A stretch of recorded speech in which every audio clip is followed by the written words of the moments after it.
This is the Lone Crater YouTube. We hope this video helps. You start by enabling Secure Folder right away. Make sure your Samsung account is active and your S22 Ultra is charged and online. Once done, open Settings, tap Biometrics and Security, then select Secure Folder. You'll be prompted to sign into your Samsung account. Follow the on-screen verification.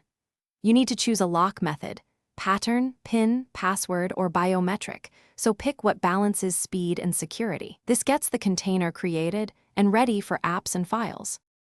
Once Secure Folder exists, add apps and content to isolate them. You can tap Add Apps and select Installed Apps to clone or move. This keeps app data separate.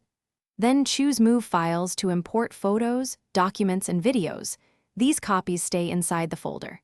Make sure to configure the folder lock timer and require reauthentication after a short idle period, since that prevents casual access. Also enable notifications as hidden or shown, depending on how discreet you want alerts to be.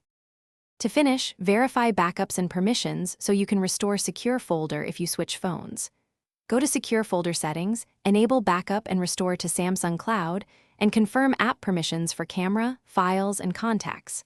Once set, practice opening the folder with your lock method so you're comfortable. If something goes wrong, like being locked out, use Samsung Account Recovery first, then Smart Switch Backups. If necessary, contact Samsung support to avoid factory resets that could erase secure data. Thanks for watching. Consider subscribing if we helped you.